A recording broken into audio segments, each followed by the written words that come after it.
நான் நடிக்கிறதே 4 அமாவாசைக்கு ஒருக்கா. என்னோட நடிப்புக்கு ஆப்பு வைக்கிறதுக்காக அந்த மாதிரி செய்தி வந்திருக்கு. எவ்வளவு உண்மைன்னு தெரியல. தினகரன்ல நாங்கள் நடித்தா, மன்சூர் அலிகான் நடித்தா ஒத்துழைப்பு கொடுக்க மாட்டோம்னு பெப்சி சொன்னதாக ஒரு செய்தி வந்திருக்கு.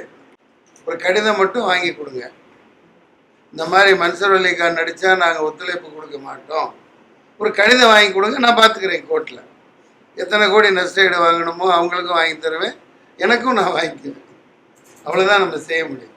தலைமையில் ஒரு சில உட்காந்துக்கிட்டு சாப்பிட்ற உள்ளுருவிகள் பண்ண கூத்துனால இப்போ ஒரு டாப் சீன் ஒன்று அறிமுகமாகிடுச்சு. ஆயிரக்கணக்கான பேர் அதில் சேர்ந்துக்கிட்டு இருக்காங்க. 400 பேரை கிராஸ் பண்ணிட்டாங்க.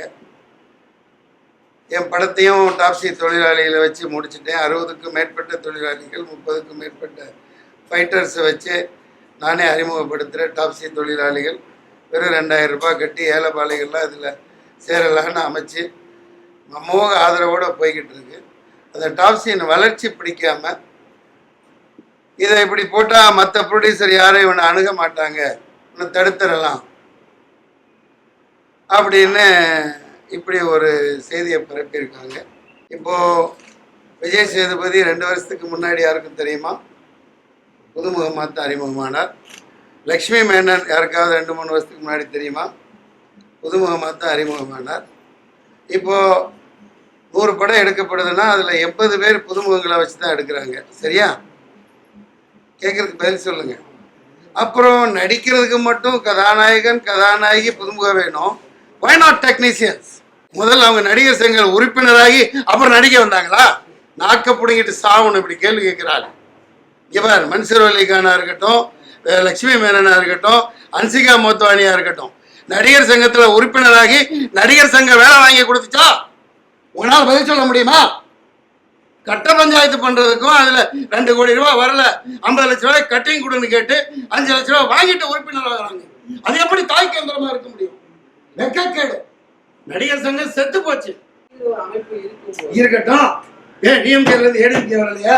சிபிஎம் இருக்கு, சிபிஐ இல்லையா? நாட்டில் பல சங்கங்கள் இல்லையா? எதிர்ப்பு தெரிவிக்கல, அவங்களுக்கு தடை விதிக்கக்கூடிய எந்த முகாந்திரமும் இல்ல. அதற்கான காரணம் என்னவா இருக்கும்? காரணம் ஒரு டாப்ஸியை ஒழிக்கணும், அழிக்கணும். எங்க இருக்கு காட்டு, ஏதாவது மேப் எடுத்து காட்டு, நடிகர் சங்கம் இந்த இடத்துல இருக்குன்னு, அல்லது இந்த வேலை செய்யுதுன்னு. அனாதையா செத்து போறான், அனாதையா செத்து போறான். ஒரு நடிகர்களை காப்பாத்துறதுக்கு இந்த சங்கம் இல்லை, அனாத பணமா சாவறான்.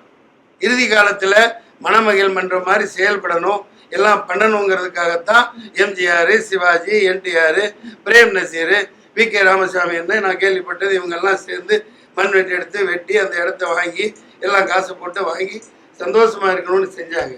அதை ரியல் எஸ்டேட் பண்ணி மாமா மச்சான் இது பண்ணிட்டு 99 வருஷம் லீஸுக்கு. இதெல்லாம் கேவலமா இல்லையா? இதை ஏற்று பேசினா தப்பா? யாரு மாமா மச்சான்னு அவர் தான் இருக்கலாம். டைரக்டா சரி போட்டுக்கோங்க, அதுல என்ன தவறு? என்னோட கலிக்கு தான் சரத்குமார் 90ல் அவர் அறிமுகமானார், விஜயகாந்தால் அறிமுகம் செய்யப்பட்டார், 91ல் நான் அறிமுகம் செய்யப்பட்டேன். அதில் என்ன இருக்குது? ஏப்பா மாமா மச்சா உறவு தவறாப்பா? அது இருக்க வேண்டிய இடத்துல இருக்கணும்ப்பா.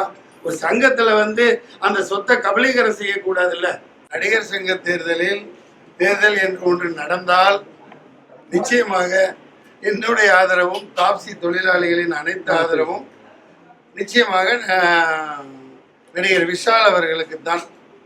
இன்னும் வேட்புமனு தாக்கல்லாம் நடக்கலன்னு நினைக்கிறேன். ஆனால் காலங்காலமாக தொன்று தொட்டு பூமி தோன்றி புல் பூண்டு எல்லாம் தோன்ற காலத்திலேருந்து ராதாரவி அவர்கள் தான் வெற்றி பெற்று வருவாங்க.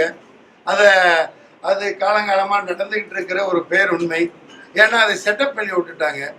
சில ஊர்கள்லாம் அங்கங்கே போய் சில பண்ணி இந்த ஓட்டுகளெல்லாம் பண்ணி வாங்கி கொண்டாந்து மொத்தமாக போட்டுருவாங்க. அது போன்ற ஊழல்கள்லாம் நடக்காமல் இருந்தால் நடிகர் விஷால் அவர்கள் வெற்றி பெறுவார்கள். நிச்சயமாக விஷாலுக்கு தான் என்னுடைய ஆதரவு.